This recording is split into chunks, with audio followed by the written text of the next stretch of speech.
దిరిమెల్ల దేవుని దయలో దేవుని కృపలో మనల్ని కాచి కాపాడిన దేవుని స్తుతించి నిద్రపోయే ముందు ఈ వాక్య ధ్యానం చేసుకుని పడుకోండి.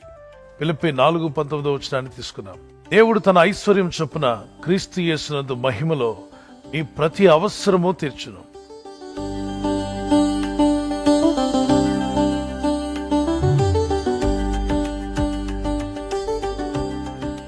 ఈ వాగ్దానాన్ని పట్టుకొని ప్రార్థించండి. ప్రతి ఒక్కరికి ఏదో ఒక అవసరం ఉంటుంది.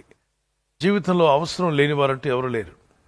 ఈ భూమి మీద జీవిస్తున్న ప్రతి వ్యక్తికి, ప్రతి జీవరాశికి అవస్థతలు ఉండవచ్చు, కానీ అవసరం తీర్చే దేవుడు కూడా ఉన్నాడని మనం గుర్తించాలి. పాత నిబంధన గ్రంథంలో ఉన్న భక్తులు, కృత నిబంధన గ్రంథంలో ఉన్న భక్తులు కూడా వారికి అవస్థతలు వచ్చినప్పుడు దేవుణ్ణి వేడుకున్నారు. ఆ విధవరాలు తన భర్త చనిపోయాక తన 2 కుమారుల్ని, మరి ఎవరైతే వీళ్ళు అప్పు తీసుకున్నారో ఆ అప్పు ఇవ్వాల్సిన వారు వచ్చి ఆమె భర్త పోయాడు అని ఏడుస్తూ ఉంటే ఇప్పుడు కుమారులను తీసుకెళ్ళిపోవడానికి వచ్చారు.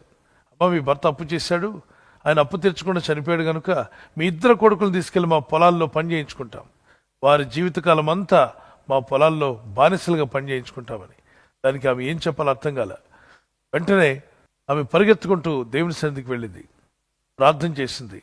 ఎలీషా అనే దైవజనుడి ద్వారా దేవుడు మాట్లాడాడు ఆమెతో. అమ్మా, నువ్వు భయపడకు, నువ్వు దిగులు చెందకు, నీ ప్రతి అవసరము దేవుడు తీర్చివేస్తాడు. నీ ఇంట్లో ఏముందో చెప్పమ్మా అని ఎలీషా ప్రవక్త అడుగుతాడు. నా గృహంలో ఏమీ లేదయ్యా అన్నప్పుడు అసలు ఏముందో చెప్పు అన్నాడు. కొద్దిగా నూనె మాత్రం ఒక బాటిల్లో ఉందని. అయితే త్వరగా ఇంటికి వెళ్ళు, పాత్రలు తీసుకొచ్చి గదిలోకి తీసుకువెళ్ళి ఒక్కొక్క పాత్రలో 1 నుండి 4 డ్రాప్స్ వేస్తుండు ఆయిల్. ఈ విధవరాలు ఎప్పుడైతే ఆ మాట వినదో దేవుని మాటకు లోబడి అవిశ్వాసురాలే కాకుండా విశ్వాసురాలు వలె ఎలీషా ద్వారా చెప్పబడిన మాట ఒక్కొక్క పాత్రలో కొద్దిగా నూనె వేయి, ఆ తర్వాత ఏం జరుగుతుందో చూడమన్నాడు. అయితే ఆమె ఏమాత్రం ఎదురు ప్రశ్న వేయకుండా దైవజనుడి నోటి నుండి వచ్చిన మాట దేవుడు నెరవేరుస్తాడు. ఏదో మేలే జరుగుతుందని నమ్మి మొదటి పాత్రలో 4 డ్రాప్స్ వేసింది, 2వ పాత్రలో 4 డ్రాప్స్, 5వ పాత్ర, అలాగే ఒక్కొక్క దాంట్లో డ్రాప్స్ వేసుకుంటూ వెళ్ళింది. ఆఖరి పాత్ర యుద్ధకు వెళ్ళేసరికి ఈ మొదటి పాత్రలో నూనె నిండి పొంగి ఆ పై వరకు వచ్చేసిన అంచుల వరకు. ఆమె వేసిన నూనె 4-5 చుక్కలే, కానీ ఆ నూనె ఆ పాత్ర అంచుల వరకు పైకి వచ్చేసింది. నెక్స్ట్ పక్క పాత్రలో చూస్తే అది కూడా అంచుల వరకు నూనె పైకి వచ్చేస్తుంది. ప్రతి పాత్రలో కూడా నూనె అంచుల వరకు పైకి రావడం చూసి ఆశ్చర్యపోయింది. పరుగున వెళ్ళి, దైవజనుడా, మీరు చెప్పినట్టుగా నా బుడ్డిలో ఉన్న నూనెను ఒక్కొక్క పాత్రలో వేస్తూ రాగా కొద్ది క్షణాల్లో ఆ నూనె అంచుల వరకు వచ్చేసింది. ప్రతి పాత్ర కూడా అంచుల వరకు నూనెతో నిండిపోయింది. దైవజనుడు చెప్పాడు, నువ్వు ఇంటికి వెళ్ళి ఆ నూనె అమ్మి మీ అప్పులు తీర్చుకొని మిగిలిన నూనె ఉంటుందే దాంతో మీ జీవనం గడపమన్నాడు. అంటే ఆమె జీవనం అంతా గడిపే విధంగా ఆ నూనె కొట్టుగా తయారైంది, ఒక ఆయిల్ షాప్. దేవుడిచ్చిన ఆశీర్వాదం ఆమె ఇంటిని ఆలివ్ ఆయిల్ మర్చెంట్గా మారిపోయింది. రోజు ఆయిల్ బిజినెస్ జరుగుతుంది, పిల్లలు పోషించబడుతున్నారు. కుటుంబం అంతటిని దేవుడు అద్భుత రీతిగా దీవించి ఆస్వాదించి పోషించాడు.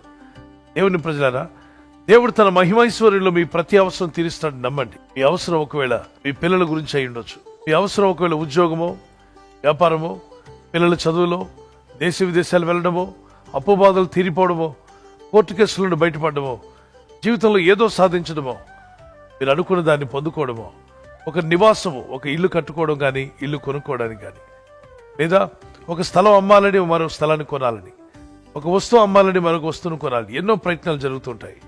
ఈ ప్రయత్నాలు ఫలించలాగున దేవుడు తన మహిమైశ్వర్యం చొప్పున ప్రతి అవసరము ఆయన మహిమార్థమై తీర్చునుగాక. దేవుని యందు విశ్వాసం ఉంచండి, ప్రార్థించండి. మీ దగ్గర డబ్బు లేనప్పుడు, ఒకరు తినడానికి ఆహారం లేనప్పుడు, ధరించుకునే వస్త్రాలు లేనప్పుడు, పిల్లలకి ఏమీ పెట్టలేని పరిస్థితి ఉంటే దేవుని యందు భయభక్తి కలిగి విశ్వాసంతో ప్రార్థించండి. ఈ వాగ్దానం పట్టుకుని మొరుపెట్టండి. దేవుడు తన ఐశ్వర్యం చొప్పున క్రీస్తు యేసునందు మహిమలో మీ ప్రతి అవసరము తీర్చును అన్నాడు. అంటే మనం క్రీస్తులో ఉంటే ఈ వాగ్దానం మనదవుతుంది, ఈ వాగ్దానం మొరపట్లు నెరవేరుతుంది. కనుక క్రీస్తులో ఉండండి, క్రీస్తులో నిలిచి ఉండి ప్రార్థన చేయండి.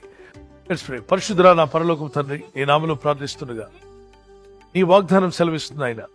దేవుడు తన ఐశ్వర్యం చొప్పున క్రీస్తు యేసునందు మహిమలో ప్రతి అవసరము తీర్చునన్నావు. ఈ ప్రజల్లో ఏ అవసరమున్నా తీర్చగల సమర్థుడవు, శక్తిమంతుడవు. నీకు సమస్తము సాధ్యమే నా ప్రభువా. యెహోవాకు అసాధ్యమందంటూ ఏది లేదని వాక్యం సెలవిస్తుంది. నువ్వు అబద్ధమాడ జాలని వాడు, అడుగుడు ఇస్తాను వాగ్దానం చేస్తున్నావు. ఎడతెగక ప్రార్థించమన్నావు, విసుగకుండా ప్రార్థించమన్నావు. విసిగిపోకుండా విశ్వాసంతో ప్రార్థించడం నీ ప్రజలకు నేర్పండి. ఈ లోకంలో మేము జీవిస్తున్నప్పుడు మీ రెక్కల చోటున మమ్మల్ని కాచి కాపాడారు, ఇక ముందు కూడా మమ్మల్ని కాపాడబోతున్నారు. ఈ రాత్రి నెమ్మదితో పండుకొని సురక్షితంగా కాపాడబడినట్లుగా నీ అగ్ని కంచి వేసి మమ్మల్ని కాపాడండి. మీ చిత్తములో కొనసాగే కృప మా అందరికీ దయచేయమని యేసుక్రీస్తు ప్రశస్త నామములో మీరందరికీ చక్కని నిద్ర దయచేసి తెల్లవారు లేచి కృపను మాకిమ్మని క్రీస్తు నామములో అడిగి వేడుకుంటున్నామా పరలోకపు తండ్రి, ఆమేన్. God bless you. ఈ వాగ్దానం మీతోనే కాకుండా అనేకులకు షేర్ చేయడం మర్చిపోవద్దు. అలాగే ఈ యొక్క ఛానల్ సబ్స్క్రైబ్ చేసి ఇతరులతో కూడా చెప్పి సబ్స్క్రైబ్ చేయించండి. Good night. God bless you. ఈ ఛానల్ను మీరు సబ్స్క్రైబ్ చేసుకొనుట వలన 2 పనులు జరుగుతున్నాయి. 1, బీదలకు, అనాథలకు ఈ ఛానల్ ద్వారా సహకారము అందించడం జరుగుచున్నది. 2, సువార్త జరుగుచున్నది, ఆత్మలు రక్షించబడుచున్నాయి. మనము సబ్స్క్రైబ్ చేసుకొనుట ద్వారా అందరికీ సహాయం చేస్తున్నవారమవుతున్నాము. ఖచ్చితంగా ఈ యూట్యూబ్ ఛానల్ను సబ్స్క్రైబ్ చేసుకుని బెల్ బటన్ను క్లిక్ చేయండి. మీకు వెంటనే మెసేజెస్ పంపబడతాయి.